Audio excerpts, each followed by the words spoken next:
عالم از چه چیزهایی تشکیل شده است و ساختار مواد تشکیل دهنده آن چیست؟ پاسخ این سوالات از نظر علم کیهانشناسی روز به روز مهمتر می شود. علت چیست؟ علت این است که نوع و مقدار مواد در چگونگی وضعیت گذشته و حال و همچنین سرنوشت نهایی عالم نقش کلیدی دارند. در طی قرن گذشته با پیشرفت سریع تکنولوژی تلسکوپ‌ها شناخت ما از ساختار گیتی تحول اساسی یافته است.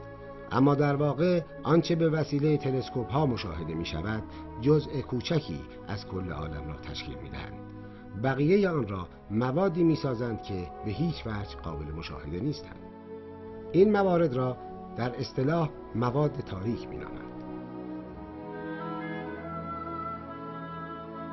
حال ببینیم که بر اساس چه شواهدی دانشمندان پی بردند که مواد قابل مشاهده یا مواد روشن جزء کوچکی از کل عالم را تشکیل می‌دهند. آنچه که ما در اطراف خود از کوه و دشت، ساختمان‌ها، اتومبیل‌ها و انسان‌ها می‌بینیم همه از اتم تشکیل شدند. نه فقط بر روی زمین بلکه آنچه در آسمان‌ها از خورشید، ستارگان و کهکشان‌ها می‌توان دید یا رصد نمود همه از اتم ایجاد شدند. موادی را که از اتم تشکیل شده‌اند مواد باریونی می‌نامند. نکته مهم این است که همه مواد باریونی قابل مشاهده نیستند. فقط آن دسته از این مواد را که از خود نور یا به طور کلی امواج الکترومغناطیسی ساطع می‌کنند می‌توان مشاهده کرد. این دسته به مواد باریونی روشن معروفند. مواد باریونی روشن جزء کوچکی از کل مواد باریونی را تشکیل می‌دهند. مشاهده تنوع و عظمت ستارگان و کهکشان‌ها از ورای تلسکوپ‌ها چشم هر بیننده‌ای را مسحور می‌کند. اما این همه عظمت فقط 10% از کل مواد باریونی موجود در گیتی را تشکیل می‌دهند. 90% بقیه را گازها، گرد و خاک، اجرام آسمانی تاریک مانند سیارات، ستارگان مرده، کتوله‌های قهوه‌ای، ستارگان نوترونی و سیاه‌چاله‌ها تشکیل می‌دهند. این مواد را مواد باریونی تاریک می‌نامند. این مواد حتی به وسیله قوی‌ترین تلسکوپ‌ها قابل مشاهده نیستند.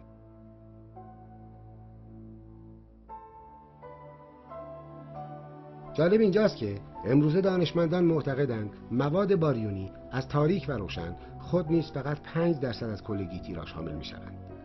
بقیه یعنی 95% مواد غیر باریونی میباشند. موادی که از اتم تشکیل نشده‌اند. مواد غیر باریونی به هیچ وجه از خود نوری منتشر نمی کنند. بنابراین غیر قابل مشاهده و رصد بوده و جزء مواد تاریک عالمند. اگر این مواد غیر قابل مشاهده اند، پس چگونه دانشمندان به وجود آنها پی بردند؟ دانشمندان حداقل با 4 روش به وجود مواد تاریک غیرباریونی پی بردند. اولین روش وضعیت چرخش ستارگان در بازوهای کهکشان راه شیری بود. نوع این چرخش نشان میداد که تمامی کهکشان باید در یک حاله کروی از مواد تاریک با جرم بسیار زیاد قرار داشته باشد. در غیر این صورت بازوها باز شده کهکشان پاره پاره میگشت. دومین روش وضعیت انحنای فضا زمان بر اساس آنچه تئوری‌های کیهانشناسی رایج به آن اشاره دارند و مقدار مواد سبک مانند هیدروژن، دوتریوم، هلیوم و لیتیوم در آن است. امروزه می‌دانیم که فضا تخت است و مقدار دوتریوم 1/100,000 است.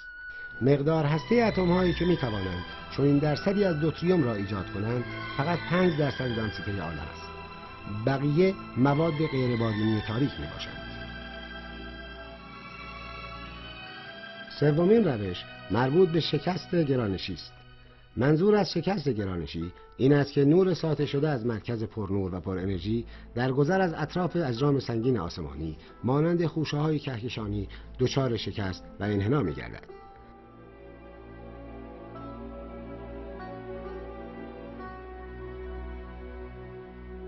دانشمندان از طریق محاسبه مقدار این شکست به درصد مواد تاریک غیرباریونی در این خوشه‌ها دست یافتند.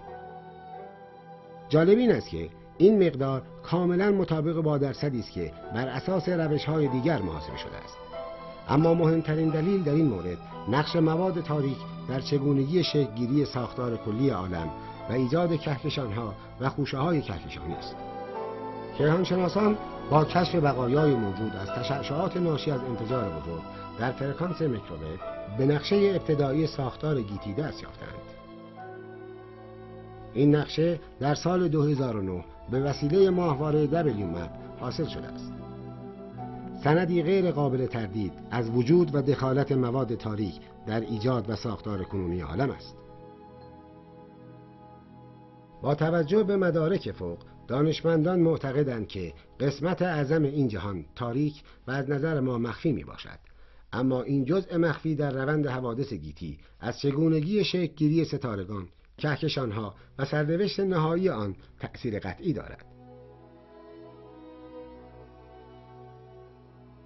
به همین دلیل یکی از مهمترین اهداف فیزیکدانان و کیهانشناسان کشف و درک خصوصیات مواد غیرباریونی است.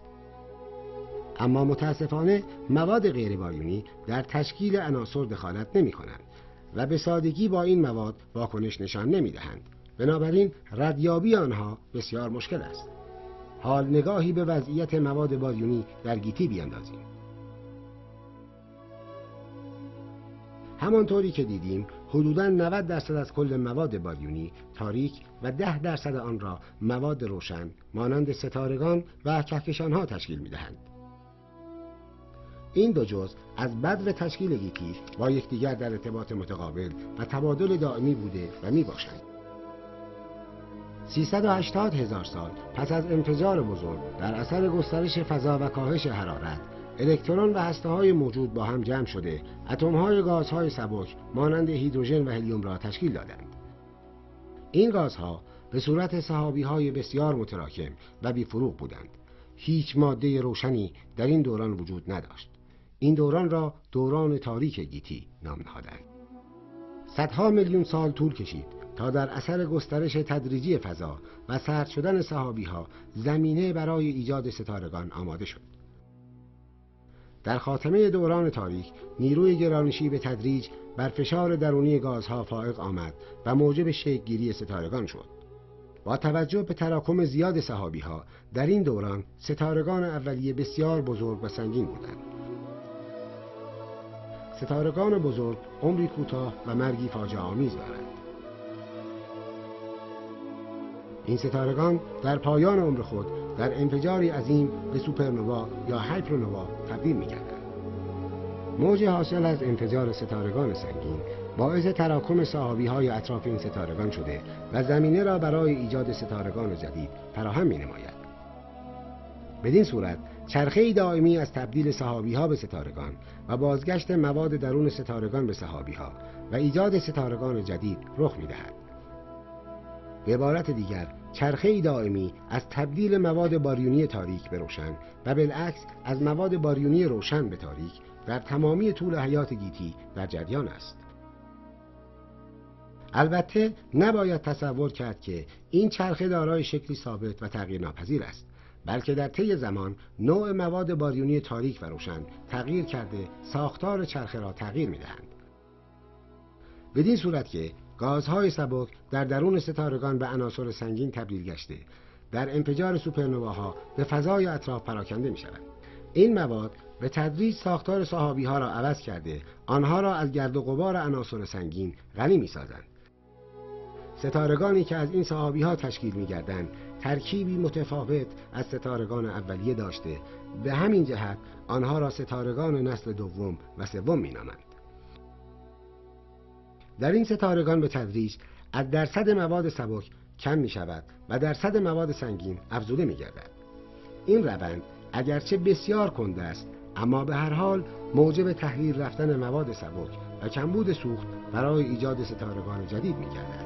بسیاری از کیهانشناسان بر این باورند که با گذشت ده‌ها میلیارد سال نسبت تولد به مرگ ستارگان کم و در نهایت ستاره جدیدی متولد نشده و جهان خالی از فروغ ستارگان می‌گردد. اما چرخه مواد باریونی تاریک به روشن و بالعکس دارای تولیدات جانبی مهمی است که در شکل‌گیری و سرنوشت نهایی عالم نقش کلیدی دارند.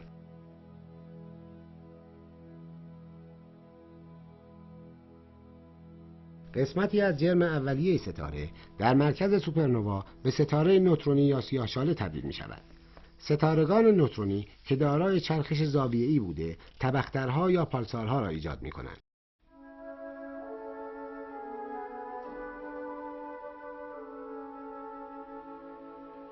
پالسارها جزء مواد باریونی تاریک می باشند.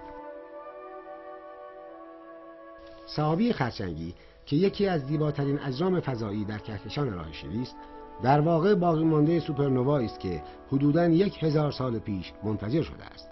در مرکز این سحابی یک ستاره نوترونی است که هر 1/3 ثانیه یک بار به دور خود چرخیده و پالسی را به طرف زمین ارسال می کند.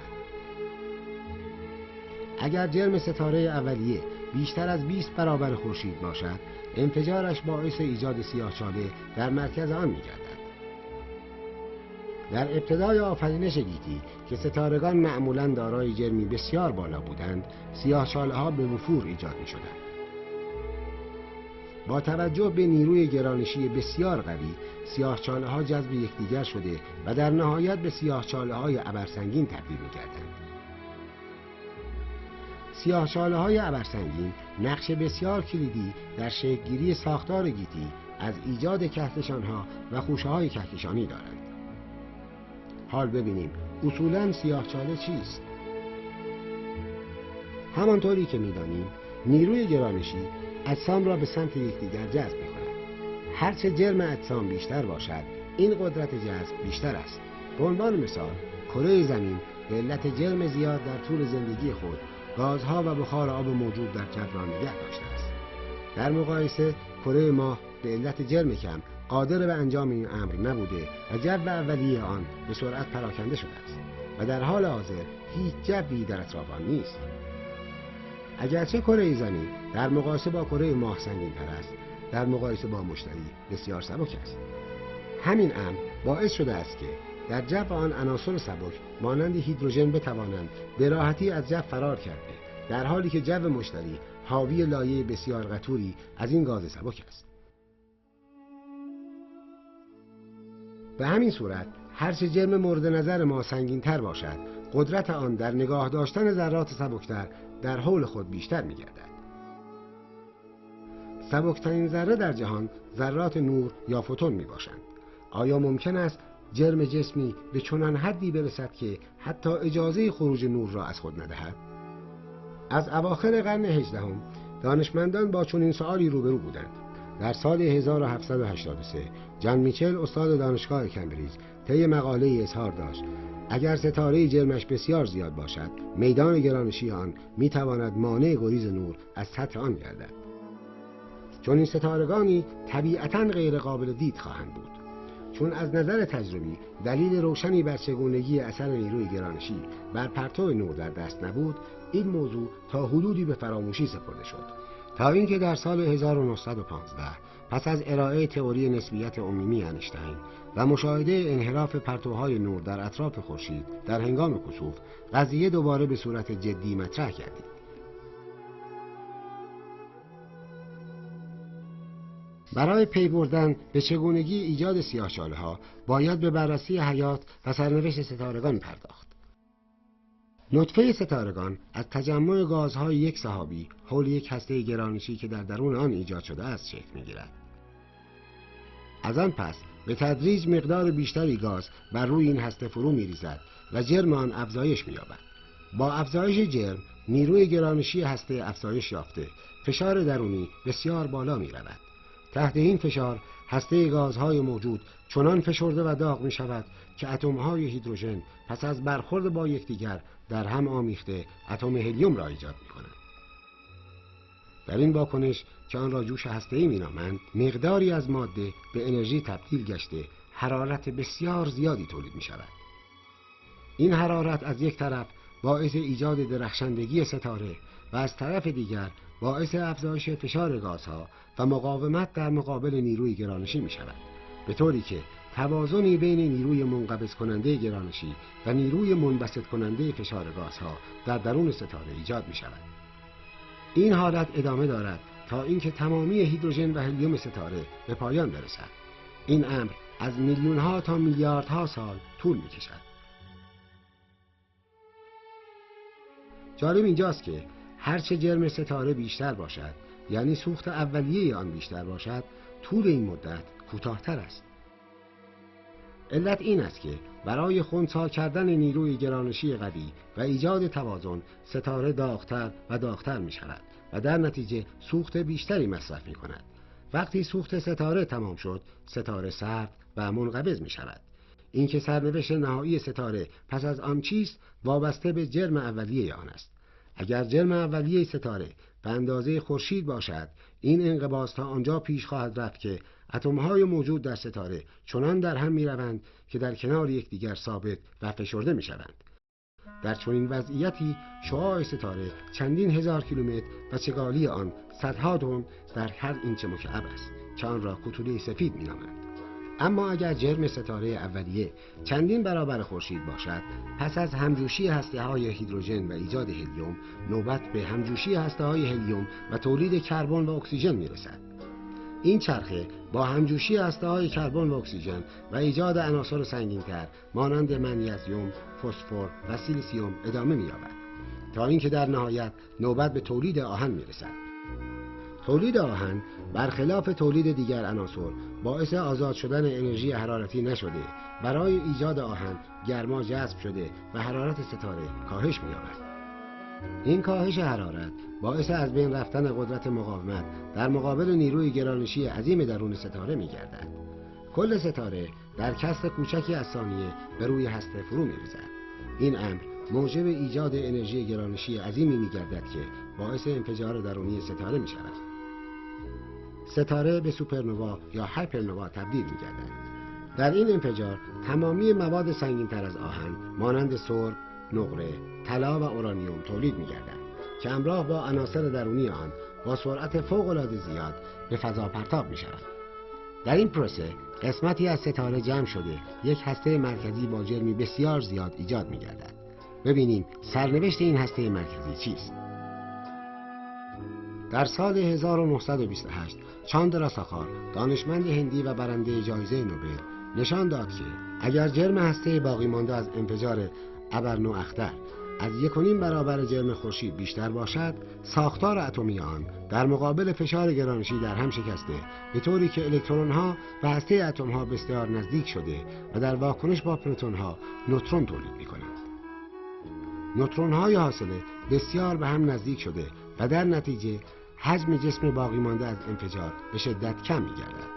در چنین وضعیتی این ستاره را ستاره نوترونی می‌نامند.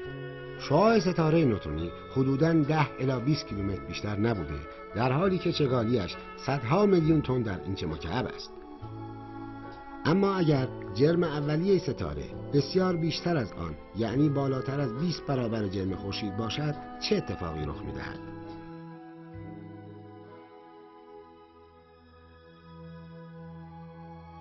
چاندراساخار نشان داد در چنین حالتی حتی نیروی دافع بین ذرات هسته نیز قادر به مقاومت در مقابل چنین نیروی گرانشی نخواهد بود و هسته نیز در هم خواهد شکست.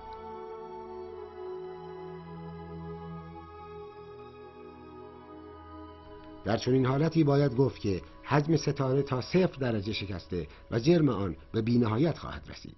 به عبارت دیگر ستاره ما از گیتی محو می شود و تنها اثر نیروی گرانشی بسیار شدید آن باقی خواهد ماند. با توجه به نتایج حیرت انگیز بررسی‌های چاندراساخار، بسیاری از دانشمندان بزرگ فیزیک در آن عصر از پذیرش نتایج آن سر باز زدند و آن را برداشتی غیر علمی از نسبیت عمومی انیشتین دانستند. چاندراساخار چندان بر نتایج تحقیق خود پافشاری نکرد. در سال 1939 رابرت اوپنهایمر در این زمینه کار را ادامه داد و خصوصیات نهایی ستاره‌ای را که در هم می‌شکند مورد بررسی دقیق‌تری قرار داد.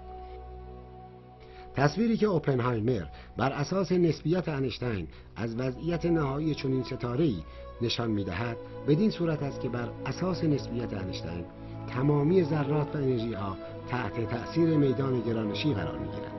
این امر حتی در مورد ذرات نور یعنی فوتون‌ها نیز صادق است. نور با عبور از کنار میدان گرانشی ستاره به سمت آن انحنا می‌یابد یا در واقع کشیده می‌شود.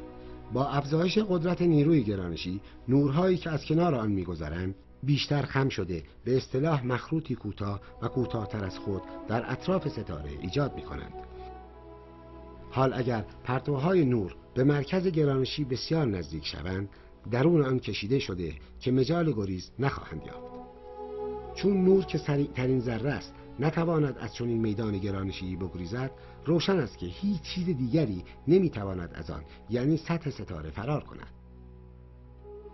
به عبارت دیگر هیچ پیامی از سطح ستاره منقبض شده ما به خارج نمیتواند ارسال گردد. یعنی از چنین مرکز گرانشی هیچ اطلاعی به جز اثر گرانشی آن به خارج نمیرسد. چون نوری از ستاره به خارج نمیرسد، این ستاره کاملا سیاه است، اما به علت اثر گرانشی بسیار قوی خود بر روی فضای اطراف اثر میگذارد. این اثر چنان قوی است که اگر شیئی در دام آن بیفتد و به طرف آن کشیده شود، هیچ امکان گریز نداشته به وسیله آن بلعیده خواهد شد. در واقع ستاره مورد نظر ما به صورت چاله‌ای در آمده که هرچه در آن بیفتد هیچ امیدی برای خروج از آن را ندارد. به همین خاطر آن را اصطلاحاً سیاه چاله می‌نامند.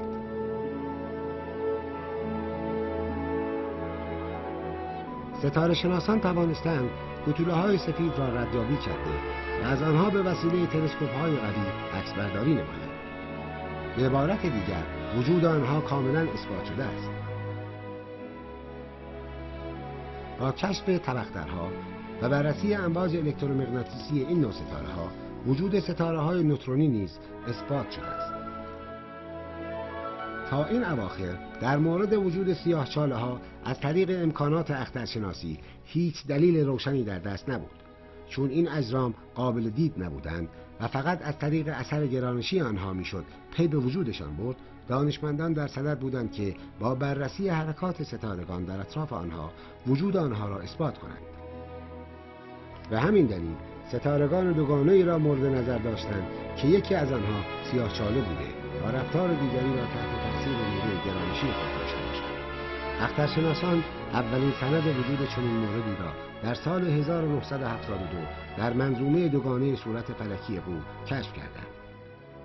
از آن به بعد موارد بسیاری از این نوع به دست آمد. در ضمن دانشمندان با بررسی و مطالعه جنبه‌های دیگر سیاه‌چاله‌ها خصوصیات جدیدتری از آنها را کشف کردند. از جمله مهمترین این خصوصیات افق رویداد است. این رویداد در واقع لایه‌ای از فضا زمان در اطراف سیاه‌چاله است که هر چیزی از آن لایه گذشت امکان بازگشت به دنیای اطراف برایش غیر ممکن می‌گردد. این لایه همانند در یک طرفه عمل می‌کند که با گذر از آن در پشت سر وارد شونده بسته می‌گردد. حتی نور نیز پس از گذر از این لایه برای همیشه در درون آن گرفتار می‌شود. بنابراین به هیچ وجه امکان بررسی حوادثی که در ورای این لایه در درون سیاه‌چاله می‌گذرد وجود ندارد. نه تنها از طریق تجربی امکان بررسی وقایع درون سیاه‌چاله‌ها وجود ندارد، بلکه از جنبه نظری نیز برای بررسی رویدادهای درون سیاه‌چاله با مشکل روبرو هستیم. قوانین نسبیت عام که خود طراح و واضح چگونگی ایجاد سیاه‌چاله میباشد، پس از عبور از افق رویداد قدرت تبیین خود را از دست میدهند، چرا که در درون سیاه‌چاله زمان متوقف گردیده و فضا از بین میرود. در این حال بسیاری از پارامترهای نسبیت عام به سمت بی‌نهایت میل نموده بی‌معنا می‌گردند. با ناامید شدن از دستیابی به وقایع پشت افق رویداد در درون سیاه‌چاله‌ها، دانشمندان به بررسی حوادثی که بیرون افق رویداد قبل از گذر اجسام از این لایه برای آنها رخ می‌دهد پرداختند. اگر شما مایل هستید به درون سیاه‌چاله مسافرت کنید، باید بدانید که در سقوط به درون آن و گذر از افق رویداد هیچ اتفاق غیر منتظره‌ای را مشاهده نمی‌کنید. شاید تعجب کنید، چرا که با توجه به نیروی گرانشی بسیار عظیم سیاه‌چاله همه چیز در اثر آن خرد و نابود می‌شود. اما باید توجه داشت که به علت تغییر شاخصه‌های فضا و زمان در اطراف سیاه‌چاله، ادراک فردی که در نزدیکی افق رویداد قرار دارد با ادراک ما کاملا متفاوت است. برای روشن شدن این موضوع خوب است به مدلی که ویلیام آنرو که یکی از پیشگامان بررسی خصوصیات سیاه‌چاله از دیدگاه کوانتوم مکانیک عرض نموده است بپردازیم. فرض کنید که در یک رودخانه‌ای که در سراشیبی به سمت آبشار پیش می‌رود، قایقرانانی قدرتمند قرار دارند. سرعت این رودخانه با نزدیک شدن به آبشار به تدریج زیاد و زیادتر می‌شود. چون قدرت قایقرانان بسیار زیاد است، آنها می توانند در خلاف جهت حرکت آب پارو زده و هرگز به دام آبشار نیفتند. اما چون سرعت آب به سمت آبشار به تدریج زیاد می شود، این امر فقط تا جایی امکان پذیر است که سرعت حرکت آب از سرعت حرکت قایقرانان زیادتر نباشد. با نزدیکتر شدن به آبشار به نقطه بدون بازگشتی می رسیم که هیچ قایقرانی نمی تواند از سرنوشت محتوم سقوط به درون آبشار بگریزد. و علت این است که هر چقدر در خلاف جهت آب حرکت کند، سرعت حرکت آب از آن زیادتر بوده آنها را به سمت آبشار می‌راند. این نقطه مذکور را میتوان به همان افق رویداد تشبیه کرد که هر چیز از آن گذشته از سرنوشت محتوم سقوط به درون سیاه‌چاله گریزی ندارد. حال اگر وضعیت قایقرانان را بررسی کنیم، آنکه از این نقطه بدون بازگشت می‌گذرد و به سمت آبشار پیش می‌رود، هیچ اتفاق غیر منتظره‌ای را حس نمی‌کند.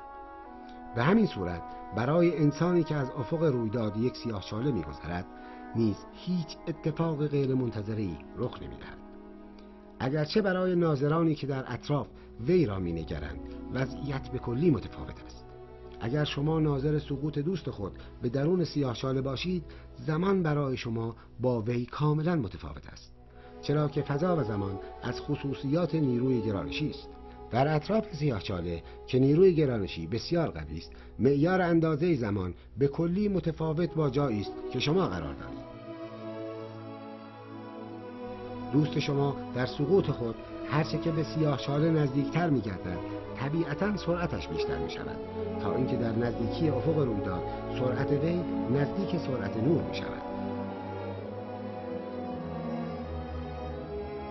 همانطوری که می‌دانید در چنین سرعتی معیار زمان طولانی و طولانی‌تر گشته و ثانیه‌ها کندتر و کندتر می‌گذرد، به طوری که در سرعت نور زمان به طور کلی متوقف می‌گردد. البته در مورد تغییر معیار زمان، خود فردی که سقوط می‌کند هیچ چیزی غیر عادی را درک نمی‌کند. برای فردی که با سرعت نور از افق رویداد می‌گذرد، زمان متوقف شده، ادراک نیز متوقف است. اگرچه برای شما به عنوان ناظر خارجی زمان به صورت طبیعی می‌گذرد. شما دوست خود را می‌بینید که سرعت گرفته در اطراف سیاه‌چاله می‌چرخد و همانند لاستیک در جهت حرکت خود کش می‌آید و پاره پاره می‌شود.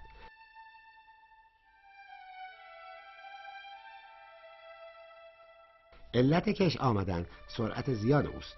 بر اساس نسبیت انشتین، سرعت زیاد جسم موجب می‌گردد از دیدگاه یک ناظر خارجی آن جسم نازک شده و کش بیاید. اجسامی که به طرف سیاه‌چاله سقوط می‌کنند، علاوه بر حرکت سقوط آزاد به سمت سیاه‌چاله، دارای چرخش زاویه‌ای نیز میباشند. به تدریج با سقوط بیشتر این چرخش سریعتر شده تا اینکه به سرعت نور نزدیک می‌گردد. بنابراین هنگامی که یک سیاه‌چاله دائما از اطراف خود اجرامی را میبلعد، کمربندی از آنها در اطراف خود ایجاد می‌نماید که با سرعت بسیار زیاد در گردشند.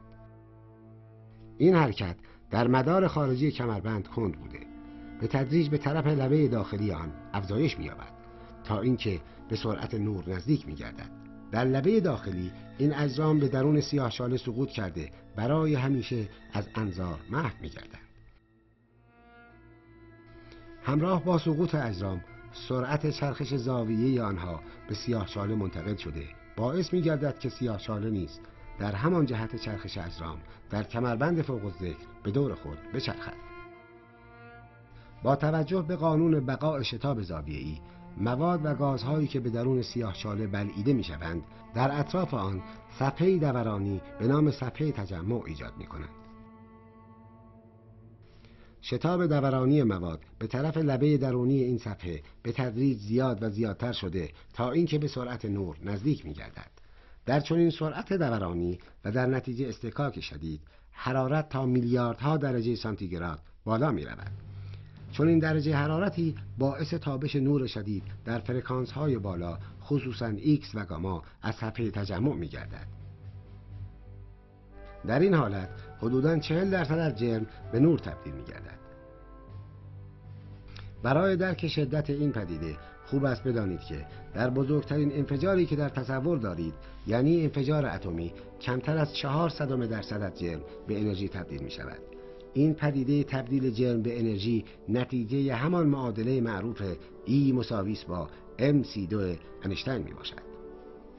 چون سیاهچاله خود در حال چرخیدن است، بنابراین میدان مغناطیسی بسیار قوی در اطراف ایجاد نموده موجب می شود که امواج منتشر شده به صورت دو فوران قوی یا جت از دو قطب آن در دو جهت مخالف صادر گردد. این خصوصیات قابل رؤیت بسیار جالب سیاهچاله، یعنی انتشار نور قوی در مقیاس بسیار بالا از قطبین خود همراه با کمربند نورانی در اطراف، موجب شده است که دانشمندان فیزیک نظری از دیرباز در جهت کشف آنها برآیند. اولین کاندیدا که در این زمینه قبلا کشف شده بود، کوازارها بودند. کوازارها اجرامی بسیار نورانی از فضا هستند که علی‌رغم ابعاد کوچک در حد یک ستاره بزرگ گاهی میلیون‌ها برابر یک کهکشان از خود نور ساطع می‌کنند. تا مدت‌های مدید هیچ مکانیزم روشنی که بتواند توضیح دهنده خصوصیات کوازارها باشد در ذهن دانشمندان فیزیک نجومی وجود نداشت.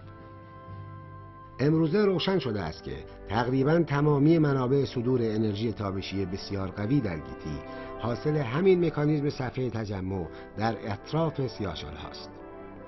در واقع مکانیزم تابش کوازارها و هسته‌های کهکشانی فعال همگی نتیجه چرخش صفحه تجمع در اطراف سیاهچاله هاست.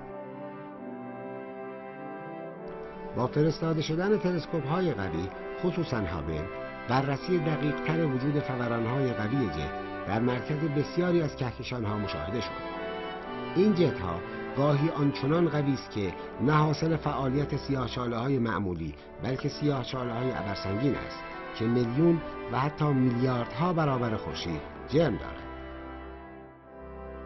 اما بهترین دلیل برای وجود سیاهچاله‌های ابرجرم در مرکز کهکشان‌ها حاصل مطالعه چگونگی چرخش ستارگان در اطراف مرکز کهکشان راه شیری است. از اواخر قرن گذشته کیهانشناسانی در آلمان و آمریکا مطالعه بر روی چگونگی حرکت 90 ستاره در صورت فلکی قرص را که مرکز کهکشان راه شیری است آغاز کردند. آنها در طی مطالعات طولانی خود نشان دادند که این ستارگان در حول مرکز بسیار کوچکی به قطر 2000 سال نوری و جرم 4.3 میلیون برابر خورشید به سرعت باور نکردنی در حال چرخشند. با در نظر گرفتن قطر و جرم، این مرکز چیزی جز سیاهچاله ابرجرم نمیتواند باشد. تلسکوپ اشعه ایکس ساخار ناسا که جدیداً به کار مشغول شده است، در همین ابتدا شواهد بسیار جالبی از وجود سیاهچاله در مرکز کهکشان‌هایی که بسیار دور و لذا جوان میباشند، یعنی حدوداً 1 میلیارد سال پس از انفجار بزرگ ایجاد شده‌اند، ارائه داده است. این اطلاعات نشان می‌دهند که وجود سیاهچاله‌های فعال در مرکز کهکشان‌های جوان بسیار بیشتر از کهکشان‌های کهنسال است. به همین دلیل عقیده بسیاری از کیهانشناسان این است که کهکشان‌ها در ابتدا از تجمع ستارگان و سحابی‌ها در حول سیاهچاله‌ها شکل گرفتند. این مواد در اثر ریزش به درون سیاهچاله باعث افزایش جرم و همچنین فوران جت از قطبین سیاهچاله می‌شدند. این نوع سیاهچاله را فعال می‌نامند.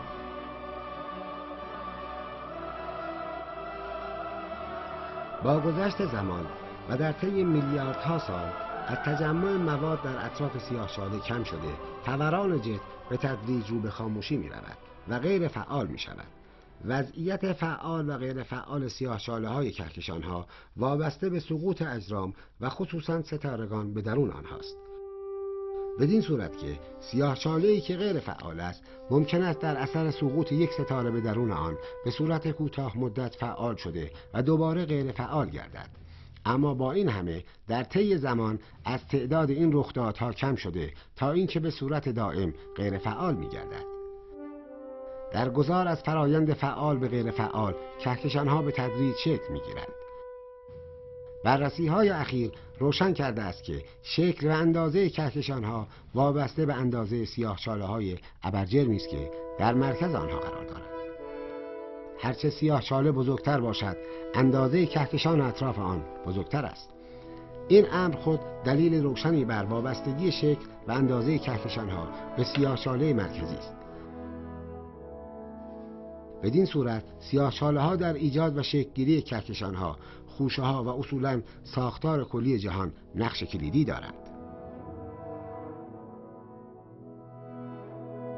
پرسش بسیار جالبی که از مدت‌ها قبل در ذهن دانشمندان در مورد سیاه‌چاله‌ها پدید آمده این است که سرنوشت اطلاعاتی که سیاه‌چاله‌ها به وسیله بلعیدن اجرام به درون خود می‌کشند چیست؟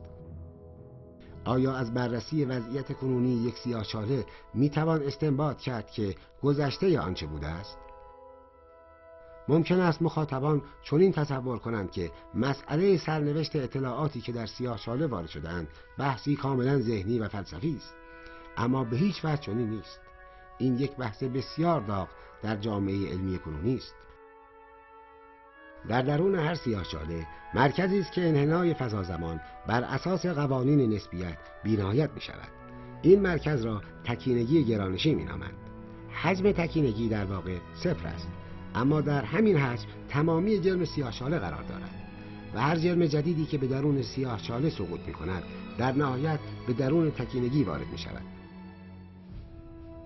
بحث در مورد سرنوشت ذراتی که به درون تکینگی وارد می‌شوند بحث انرژی‌های بسیار بالاست، حدوداً 10 به توان 28 الکترون ولت که به نام انرژی پلانک شناخته می‌شود. همانطوری که می‌دانید در انرژی‌های پایین‌تر قدرت نیروی گرانشی در مقایسه با دیگر نیروها کم بوده و سرنوشت ماده را این نیروها تعیین می‌کنند. اما در سطح انرژی پلانک قدرت نیروی گرانشی بر تمامی نیروهای دیگر فائق می‌آید و سرنوشت ماده در دست این نیروست. در چنین سطح از انرژی چگونگی عملکرد این نیرو را فقط قوانین نسبیت عمومی تعیین نمی‌کنند، بلکه قوانین کوانتوم مکانیک به همان درجه اهمیت پیدا می‌کنند. بنابراین سرنوشت ماده را قوانین به اصطلاح کوانتوم گراویتی معین می‌کنند.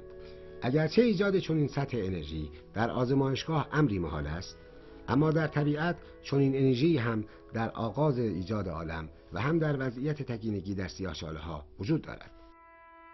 اینکه سرنوشت اطلاعات پس از آنکه تکینگی ایجاد شد چیست، امری بسیار مهم در رابطه با چگونگی عملکرد قوانین کوانتوم مکانیک و نیروهای چهارگانه در آن حالت است.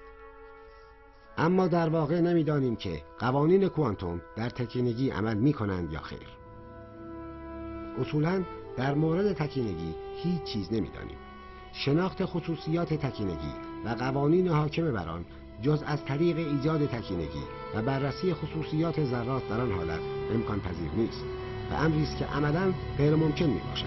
اما بررسی نظری مسئله و مطابقت نتایج این بررسی‌ها با وقایع طبیعت که در کیهان رخ داده و می‌دهد می‌تواند بسیار راهگشا باشد. حال ببینیم سرنوشت این اطلاعات چیست؟ مسئله را میتوان به صورت دیگری بیان کرد با اینکه آیا از بررسی وضعیت کنونی یک سیاه‌چاله میتوان استنباط کرد که گذشته آنچه بوده است؟ این سیاه‌چاله چه اجرامی را در چه زمانی بلعیده تا اینکه به وضعیت کنونی رسیده است؟ قوانین نسبیت عمومی که خود واضح ایجاد سیاه‌چاله هاست، چون در مورد خصوصیات درونی آنها نمیتواند توضیح دهد، در این مورد کاملا ساکت است. آنچه از این دیدگاه در مورد یک سیاه‌چاله میتوان گفت این است که یک سیاه‌چاله دارای نیروی گرانشی یعنی جرم، بار الکتریکی و سرعت دورانی معین میباشد. جواب این که این پارامترها چگونه و طی چه حوادثی ایجاد شده‌اند امکان پذیر نیست. حتی سوال در مورد این که این سیاه‌چاله از چه موادی تشکیل شده است نیز بی ربط است. از این دیدگاه هنگامی که سیاه‌چاله تشکیل می‌گردد تحت تأثیر نیروی گرانشی بسیار قوی در مرکز آن تکینگی ایجاد می‌شود. در تکینگی تمام اطلاعات موجود همانند قوانین نسبیت عمومی از کار افتاده و از بین می روند. این امر نه فقط به علت این است که از سیاهچاله هیچ اطلاعی به خارج نمی رسد، بلکه به علت این است که نظمی که حاوی اطلاعات است در تکینگی به طور کلی از بین می رود و در نهایت بی‌نظمی ایجاد می شود. به عبارت دیگر، سقوط در سیاهچاله در واقع نوعی از افزایش آنتروپی به سوی بی‌نهایت است. بسیاری از دانشمندان معتقدند که در شرایط تکینگی از فشار و دمای بسیار بالا قوانین نسبیت کارایی خود را از دست داده باید از طریق فیزیک کوانتومی و راه حل‌های گرانشی کوانتومی به بررسی خصوصیات یک سیاهچاله پرداخت. یکی از دانشمندان مشهور در این زمینه استیون هاکینگ می باشد. وی مطالعات زیادی بر روی رفتار و خصوصیات سیاهچاله‌ها و وضعیت تکینگی به عمل آورده است. این دانشمند معتقد است که سیاهچاله‌ها علی‌رغم اینکه اجازه خارج شدن هیچ ماده حتی نور از درون خود را نمی‌دهند، اما به صورت دائمی ذراتی را به خارج گسیل می‌نمایند. گسیل ذرات از سیاهچاله‌ها باعث می‌گردد که در طول زمان از جرم و سرعت دورانی سیاهچاله کم شده تا اینکه در نهایت سیاهچاله از بین برود. البته سرعت از بین رفتن سیاهچاله وابسته به جرم آن است. هرچه جرم یک سیاهچاله بیشتر باشد، سرعت از بین رفتن آن کمتر است. سیاهچاله‌هایی که از فرو ریختن ستاره‌ها ایجاد شده باشند، در مدت زمانی بسیار طولانی، حدوداً 10 به توان 66 سال، یعنی بسیار طولانی تر از طول عمر جهان، به تدریج از بین می‌روند. اما سیاهچاله‌هایی که جرمشان کم، یعنی در حدود جرم کوه اورست باشد، احتمال از بین رفتنشان در طول عمر جهان وجود دارد.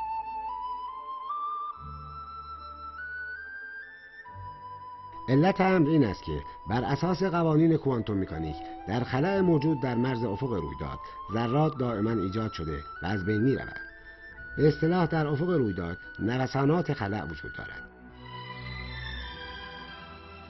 در این نوسانات جفت ذره و پادذره‌های مجازی دائما ایجاد شده و در مدت زمان کوتاهی از بین می‌روند.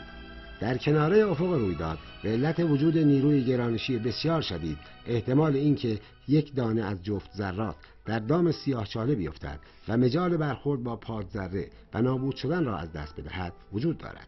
بدین صورت یکی از جفت‌ها در دام سیاهچاله افتاده بلعیده می‌گردد و جفت دیگر از سطح افق رویداد متصاعد می‌گردد.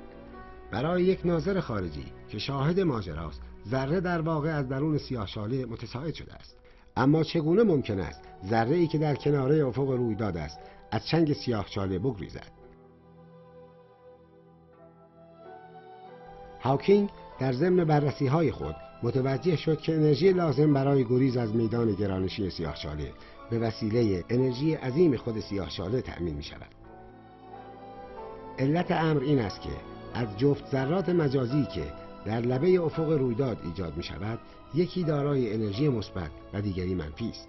به علت وجود نیروی گرانشی بسیار قوی سیاهچاله، ذره‌ای که دارای انرژی منفی است در مقایسه با سیاهچاله دارای انرژی مثبت بوده، با سقوط در درون آن به ذره‌ای یا پادذره‌ای حقیقی تبدیل می‌گردد.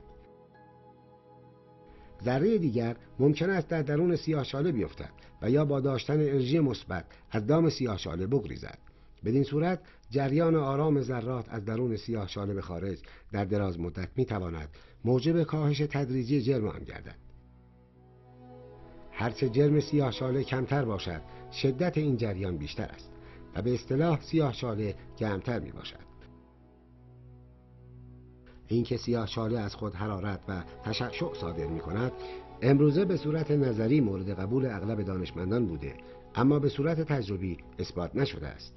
قبلا دانشمندان سیاهچاله‌ها را سانسور کیهانی نام نهاده بودند، چرا که چنین تصور می‌شد که با سقوط اجرام به درون آنها وجود آن اجرام برای همیشه از صحنه گیتی پاک شده و اطلاعاتی که در آنها وجود داشت برای همیشه از دسترس خارج شده است. اما همان گونه که دیدیم، صدور تشعشع از سیاهچاله باعث می‌گردد که این انرژی‌ها دوباره وارد عالم شده بر محیط اطراف اثر بگذارد. حال سوال مهم این است که آیا چنین انرژی هایی که از درون سیاهچاله ها خارج می شوند حاوی اطلاعات قبلی خود پیش از آنکه به درون سیاهچاله وارد شوند می باشند؟ یا اینکه این انرژی ها بدون هیچ نظمی بر اساس احتمال مطلق صادر می شوند؟ به عبارت دیگر، آیا از بررسی چگونگی و خصوصیات تشعشع یک سیاهچاله می توان به سابقه آن پی برد؟ یا اینکه تمامی سوابق در تکینگی تحت حرارت و فشار زیاد از بین رفته و تشعشعات ناشی از چنین بی‌نظمی نیز حاوی هیچ اطلاعاتی نخواهد بود؟ همانطوری که می‌دانید، محاسبات کوانتوم مکانیک بر اساس احتمالات قرار دارد، اما با این همه از این دیدگاه هیچ سابقه‌ای از حوادث در عالم گم نمی‌شود. اما هاکینگ در دهه 70 قرن گذشته با انتشار مقالاتی چنین نتیجه گیری کرد که قوانین کوانتوم در مورد تکینگی صدق نمی کند و تمامی اطلاعات موجود از اجرامی که وارد آن می شوند از بین رفته و سیاهچاله ها در حقیقت یک سانسور کیهانی واقعی می باشند.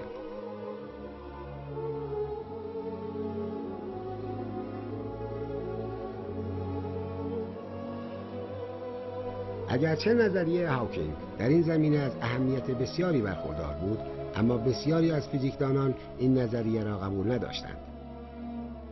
از آن جمله جان پرسکیل و لئونارد سوسکین و جرالد تیهوف در این مورد عقیده‌ای کاملا مخالف داشتند. نظر آنها این بود که قوانین کوانتوم مکانیک اجازه از دست رفتن اطلاعات در سیاهچاله ها را نمی‌دهد. در واقع از دست رفتن آنها نه تنها برخلاف قوانین کوانتوم، بلکه برخلاف اصولی ترین قوانین فیزیک، یعنی اصل بقای انرژی و ماده است. البته اینکه چگونه این اطلاعات حفظ خواهد شد از نظر جزئیات روشن نیست. در ژوئیه سال 2005 هاکینگ با انتشار مقاله‌ای اعلام کرد که نظر خود را در این مورد تغییر داده و معتقد به بقای اطلاعات در سیاهچاله هاست. اعلام نظر هاکینگ نه تنها به این بحث خاتمه نداد، بلکه تنور آن را داغ‌تر کرد، چرا که ابهامات زیادی در حول سرنوشت اطلاعات در شرایط تکینگی وجود دارد. اگر فرض کنیم جهان ما جهانی بسته باشد، در پایان عمر در اثر ریزش بزرگ همه اجزای آن به صورت یک تکینگی در می آیند. در چنین وضعیتی سؤال اساسی این است که سرنوشت اطلاعات موجود در جهان کنونی ما چه خواهد بود؟ آیا تمامی آنها از بین خواهند رفت؟ شاید طرح این سوالات برایتان تعجب آور باشد. در جواب باید گفت که اگر اطلاعات موجود به صورتی حفظ گردند، در انفجار بعدی و ایجاد دنیای جدید در چگونگی شکل‌گیری آن نقش خواهند داشت.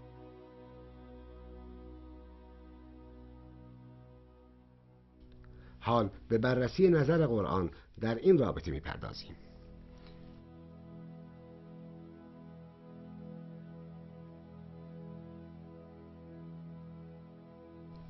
از ماده تاریک و روشن شروع می‌کنیم. آیا قرآن به مواد روشن و تاریک جهان پرداخته است؟ اگر جواب مثبت است، باید دید از چه جنبه‌هایی این مواد را مورد توجه قرار داده است.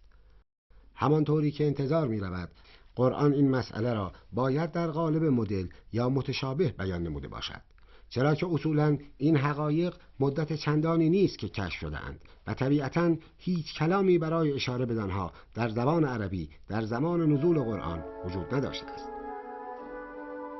قرآن در آیات متعدد به دو پدیده لیل و نهار یا شب و روز اشاره می‌کند. در بعضی از موارد منظور قرآن همین شب و روز معمولی است که به علت چرخیدن زمین به دور خود پدید می‌آید. اما در بسیاری از آیات منظور قرآن از شب پدیده‌هایی است که از خود نور نداشته و تاریکند و از روز پدیده‌هایی است که نور داشته و روشن میباشند. به عبارت ساده‌تر، منظور قرآن از شب یا اللیل مواد تاریک و روز یا النهار مواد روشن عالم است. در اثبات این تعبیر خوب است به چند آیه از آیات مربوط به لیل و نهار توجه نماییم. در آیه 12 سوره اسراء چنین آمده است: و شب و روز را دو آیه یا پدیده مهم قرار دادیم و پدیده شب را محو کردیم و پدیده روز را روشن قرار دادیم. مفسرین در مورد اینکه منظور قرآن از آیه شب و روز چیست دچار اختلاف شدند. علت این است که اگر منظور از پدیده شب همین شب‌های عادی باشد که محو و غیر قابل دید نیست، خصوصا اینکه اگر شب مهتابی باشد، لذا بعضی منظور قرآن از دعای شب و روز را ماه و خورشید فرض کردند. برداشت اخیر نیز با سیاق آیه هماهنگ نیست، چرا که در آیه نیامده است که برای شب و روز دو آیه قرار دادیم، بلکه به صراحت گفته است خود شب و روز را دو آیه قرار دادیم. از طرف دیگر همان گونه که می‌دانید منظور قرآن از آیه پدیده شگفت‌انگیزی است که ذکر آن دلالت بر معجزه قرآن دارد. حال اگر منظور قرآن از شب و روز همین شب و روز عادی باشد که همه می‌دانند شب تاریک و روز روشن است، با فرض شب به عنوان ماده تاریک و روز به عنوان ماده روشن، حقیقت و معجزه بودن آیه فوق کاملا روشن می‌گردد. برای بررسی دقیق‌تر این نظر خوب است که به آیه 13 سوره انعام توجه کنیم. و هر آنچه در شب و روز قرار گرفتند همه از آنوست. کلمه سکن به معنی آرامش یافتن یا قرار گرفتن می باشد. با توجه به ضمیر ما روشن می گردد که منظور اشیاء بیجان است، اما آرامش یافتن برای آنها بی معناست.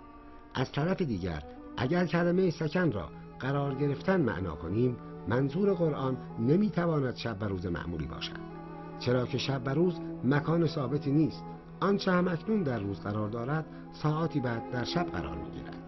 نهایتاً اینکه آنچه در شب و روز معمولی قرار گرفتند فقط جزء کوچکی از سطح زمین را تشکیل می دهند و این در مقابل عظمت عالم هستی هیچ است. خداوند مالک کل عالم هستی است. چطور ممکن است بر مالکیت این جزء کوچک تأکید نماید؟ بنابراین شب و روز باید دو قسمت که جمعاً کل عالم هستی را شامل می شوند باشد. با توجه به مطالب فوق می توان گفت که بهترین تأویل آیه این است و هرچه در مجموعه مواد تاریک و روشن قرار گرفتند همه از اوست. حال با این دید به بررسی موضوع مواد تاریک و روشن یعنی لیل و نهار از دیدگاه قرآن کریم می پردازیم. در آیه 190 سوره آل عمران چنین آمده است: همانا در خلقت آسمان ها و زمین و جایگزین شدن شب و روز شواهد و دلایلی برای خردمندان است. به همین مضمون آیات زیادی در قرآن وجود دارند که از آن جمله در آیه 62 سوره فرقان آمده است: اوست خداوندی که شب و روز را جانشین یکدیگر قرار داد. این آیات همگی اشاره به تبدیل دائمی مواد تاریک و روشن عالم به یکدیگر می باشند. همان گونه که دیدیم این چرخه اساس ایجاد مهمترین پدیده‌های آسمانی است. از جمله پدیده‌هایی که ناشی از این تبدیل دائمی می باشند ایجاد انواع ستارگان و شکل‌گیری عناصر سنگین در درون آنها، ایجاد ستارگان نسل دوم، ایجاد منظومه‌های مشابه منظومه شمسی، ایجاد سیاه‌چاله‌ها و ایجاد کهکشان‌ها را می‌توان نام برد. اشاره قرآن به این موضوع در آیات متعدد نیز ناشی از همین واقعیت است. در توصیف بیشتر این چرخه قرآن در آیات متعدد از دو کلمه تقلب به معنی تبدیل شدن و ولج به معنی داخل شدن استفاده کرده است. همان گونه که دیدیم این چرخه یک چرخه ثابت و تغییر ناپذیر نیست، بلکه عناصر سنگین عالم در درون ستارگان ایجاد شده، پس از انفجار آنها به درون سحابی‌ها می‌ریزند. از طرف دیگر مواد موجود در سحابی‌ها به درون هسته‌های ستارگان فرو می‌روند و روشن می‌شوند. از زیباترین و در عین حال پیچیده‌ترین آیات در مورد شب و روز آیه 5 سوره الزمر است که چنین می‌فرماید: آسمان‌ها و زمین را به حق آفرید، شب را به دور روز می‌پیچد و روز را به دور شب می‌پیچد و خورشید و ماه را مسخر فرمان خویش قرار داد، هر کدام تا سرآمد معینی به حرکت خود ادامه می‌دهند. آگاه باشید که او قادر و آمرزنده است. معنی این که شب را به دور روز و روز را به دور شب می‌پیچد چیست؟ برای روشن شدن این آیه رمزگونه بهتر است از خود قرآن کمک گرفت. قرآن در آیه اول سوره تکویر از همین فعل کوره استفاده کرده است. هنگامی که خورشید به دورش پیچیده شود ما در مستند منظومه شمسی تعبیر این آیه را بیان کردیم و دیدیم که منظور حوادث مرحله تیتاری یا مرحله تولد خورشید است. مرحله‌ای که باقی مانده سحابی پیش خورشیدی به وسیله بادهای شدید تیتاری است که از سطح این ستاره برمیخیزد و به خارج رانده می‌شود. با رانده شدن گازها و گرد و غبار، خورشید از درون آنها سر برآورده و متولد می‌شود. در این مکانیزم گاز و غبار سحابی به صورت دیسک پیرامون ستاره‌ای درآمده شروع به گردش به دور خورشید می‌کند. این دیسک در ضمن پیچیدن به دور خورشید به تدریج گسترش یافته سیارات منظومه را در بر می‌گیرد.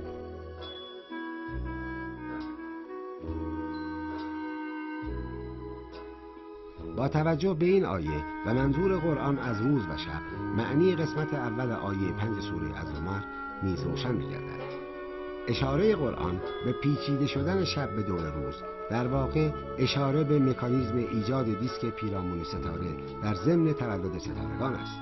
در این مکانیزم دیسک پیرامون ستاره که جزء مواد تاریک است به دور ستاره که جزء مواد روشن است میپیچد. حال ببینیم منظور قرآن از پیچیدن روز به دور شب چیست؟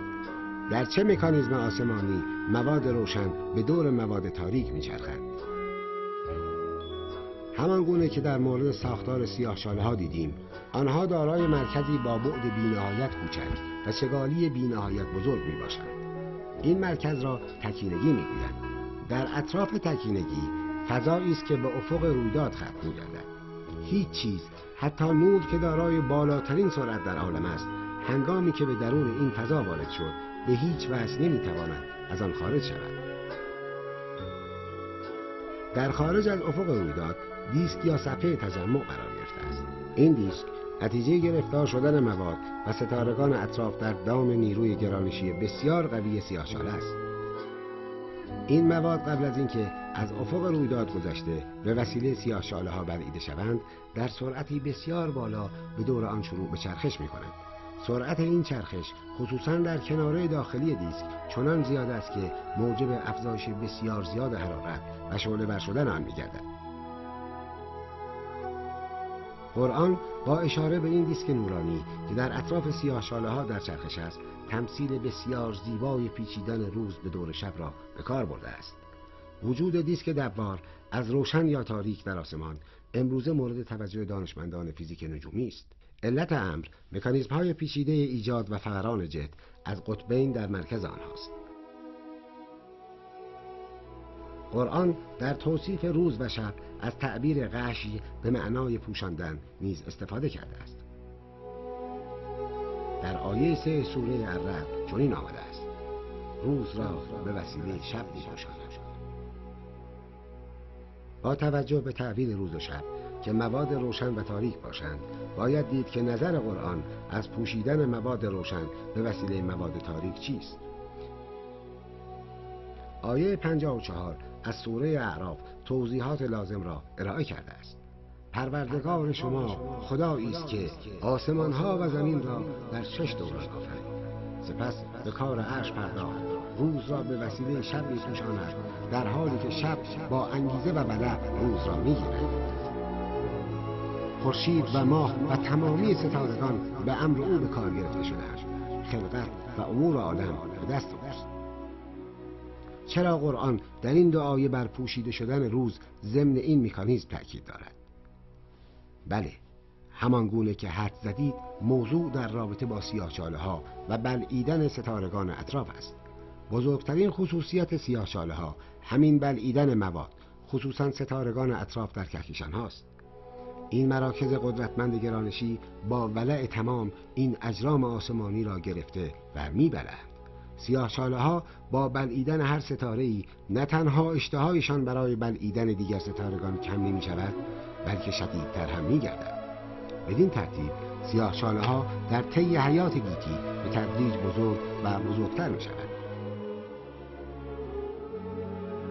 در مکانیزم بلعیده شدن به وسیله سیاه‌چاله ها، همان گونه که می دانید، هر جسمی با گذر از افق رویداد برای همیشه از نظر پنهان می گردد. این موضوع نه تنها برای ستارگان بلکه برای نور نیز صادق است. قرآن با تکرار موضوع ناپدید شدن مواد روشن در درون سیاهچاله مکانیزم عمل و بزرگترین خصوصیت این پدیده مرموز سماوی را بیان می‌کند. در واقع این مکانیزم از نظر فیزیکی چنان جالب و مهم است که دانشمندان نام سیاهچاله را بر همین اساس انتخاب کردند. علاوه بر آن، بسیاری از دانشمندان بر این باورند که تمامی مواد عالم به وسیله این اجرام تاریک بلعیده می‌شوند. سپس سیاهچاله‌ها یکدیگر را بلعیده و در نهایت تمامی عالم به یک تکینگی واحد تبدیل خواهند شد. به عبارت دیگر، عالم از یک تکینگی ایجاد شده و به یک تکینگی ختم خواهد شد. حال ببینیم چرا قرآن در این دو آیه بر پوشیده شدن روز ضمن این مکانیزم تاکید دارد.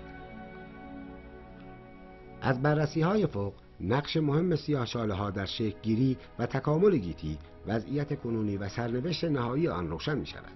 سیاهچاله‌ها در واقع منشأ تشکیل بزرگترین پدیده‌های آسمانی یعنی کهکشان‌ها هستند. آنها بزرگترین اجرام آسمانی یعنی ستارگانی که گاه ده‌ها حتی صدها برابر خورشید ما هستند به راحتی گرفته و می‌برند. اما برای فیزیکدانان و اخترشناسان سیاهچاله‌ها از بعد دیگری نیز دارای اهمیتند. سیاهچاله‌ها محل تلاقی دو نظریه کوانتوم و نسبیت میباشند. دو نظریه‌ای که مربوط به جهان خرد و بزرگ است. این دو نظریه علی‌رغم دو نگرش متناقض به جهان به علت تمایز حوزه عمل هیچگاه برخورد و تضادی با هم نداشتند. اما این دوری و دوگانگی آنها در تکینگی درون سیاهچاله‌ها از بین رفته به وحدت میرسد. وجود سیاهچاله‌ها فرصت بسیار مغتنمی برای دانشمندان فیزیک در جهت درک صحیح قوانین حاکم بر جهان و از بین بردن تناقضات درون افکار آنهاست. اگرچه اغلب نوابغ فیزیک کوشش زیادی در این راه انجام داده‌اند، ولی متاسفانه راه حلی روشن در پیش روی نیست. گویی سیاهچاله نه در واقعیت بلکه حتی در تصور هم تاریک و غیر قابل شناخت است. حال که صحبت از اهمیت نقش سیاهچاله‌ها در ساختار گیتی و افتادن ستارگان به درون آنهاست، ببینیم قرآن در این مورد چه می‌فرماید. آیه 75 به بعد سوره واقعه: نه چنین است که این پنداری قسم به جایگاه‌هایی که ستارگان در آنها سقوط می‌کنند که اگر بدانید این سوگندی بسیار بزرگ و گرانقدر است که این قرآنی بسیار گرامی است، کتابی پوشیده که جز پاکان بدان دست نمی‌یابند، از جانب پروردگار جهانیان نازل شده است. همچنان که دریافتید موضوع این آیه سیاهچاله‌ها میباشد، چرا که تنها جایگاهی که ستارگان در آنها سقوط میکنند همین سیاهچاله‌ها هستند. قرآن برای تأکید بر عظمت موضوع چنین فرموده است که اگر علم بدان داشته باشید، همانطوری که میدانید در عظمت این پدیده کیهانی هیچ شکی نیست، چرا که سیاهچاله‌ها بزرگترین پدیده در گیتی میباشند.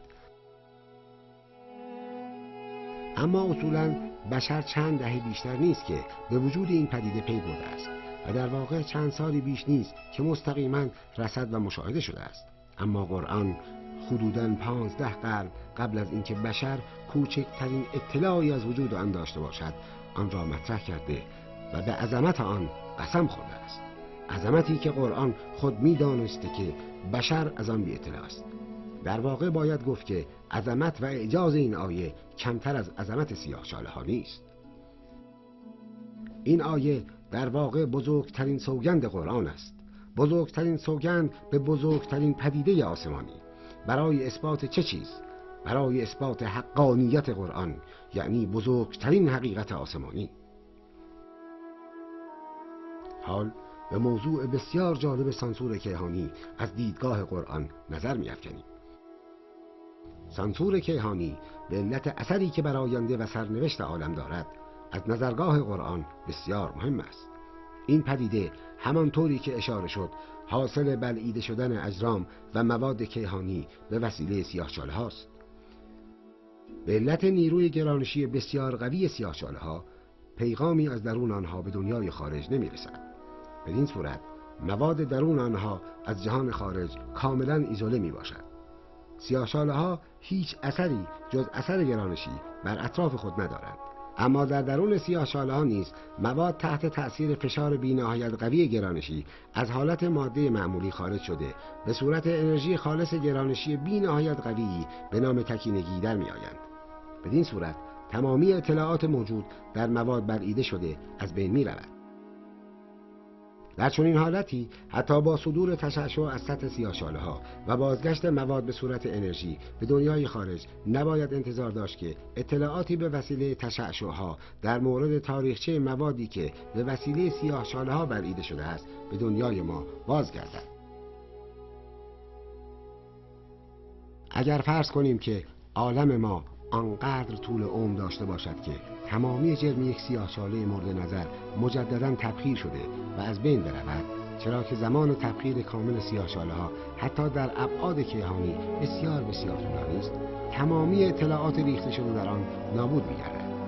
با توجه به اینکه ایجاد سیاه‌چاله‌ها روندی دائمی در طی عمر کیهان است، بنابراین باید انتظار داشت که بسیاری از اطلاعات عالم ما در طی این پروسه از بین برود. اما این موضوع چه اهمیتی از نظرگاه دینی دارد و اصولاً آیا قرآن به این موضوع پرداخته است و چرا؟ از نظر قرآن سرنوشت نهایی عالم یک تکینگی عظیم است.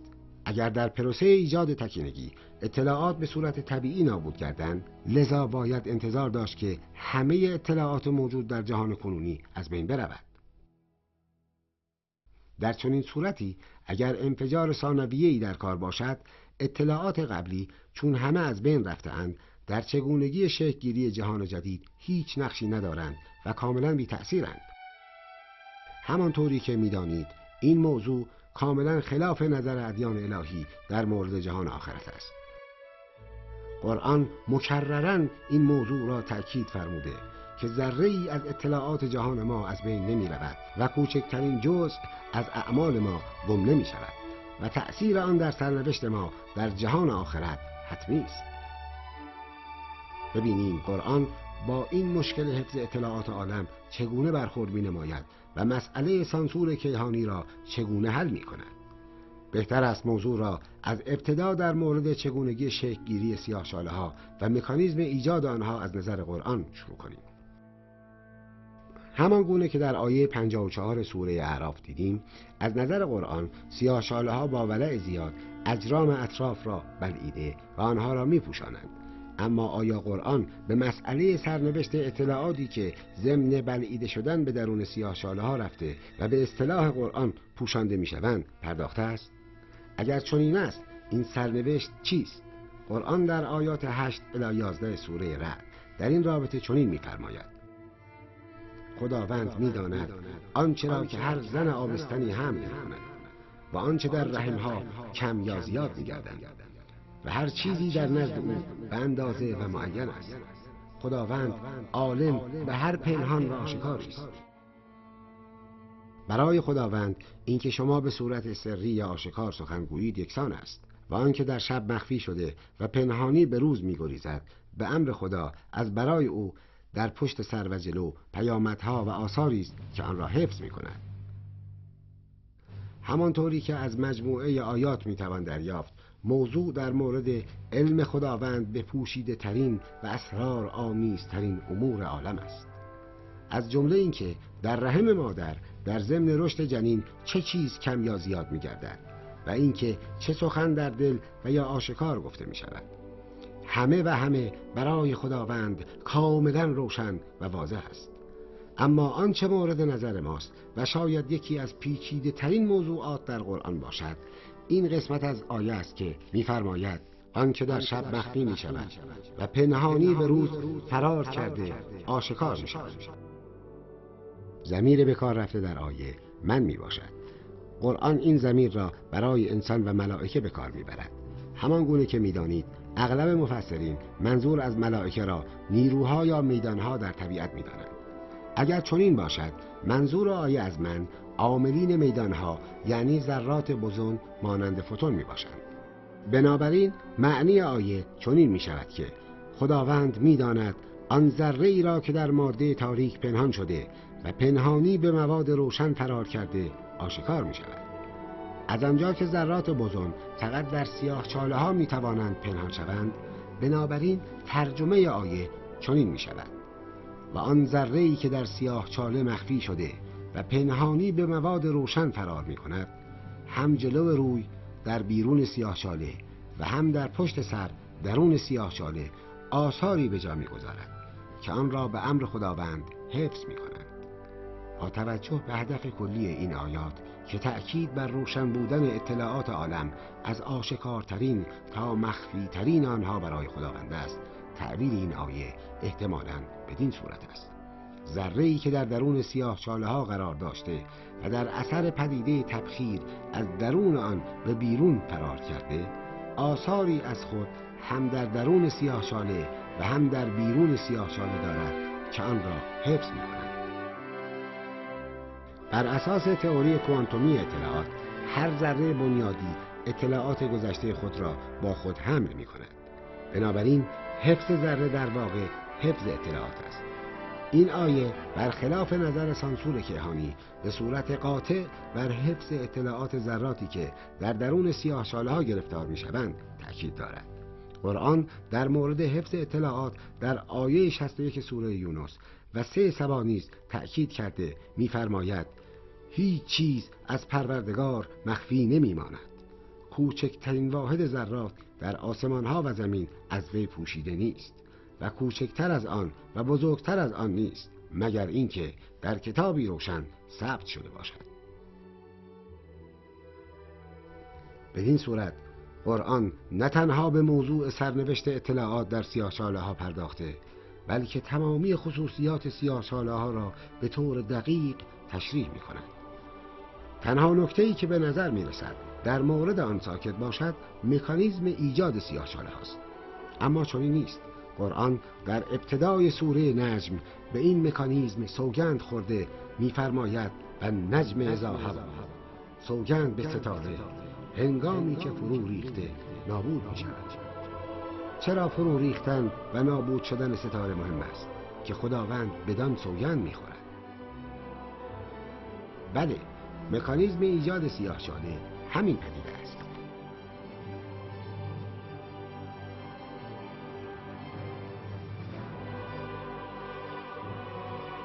مباحثی که در این مستند بدانها اشاره رفت از پیچیده ترین مباحث در علوم تجربی و قرآن کریم می باشد. دور از انتظار نیست که نکات ظریف و ابهامات زیادی برای بینندگان و مخاطبان در این زمینه وجود داشته باشد.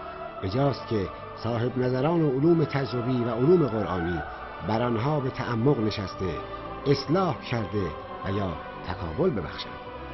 کم و زیاد، ناقص و کامل بودن بیان به جای خود، اما نباید از یاد برد که آنچه مطرح شد از زبان کتابی است که بیش از 1500 سال قبل منزل شده است. نکاتی که این کتاب بدانها اشاره دارد امروزه از مهمترین موضوعات مورد بحث در فیزیک بنیادی و اخترافیزیک است. آیا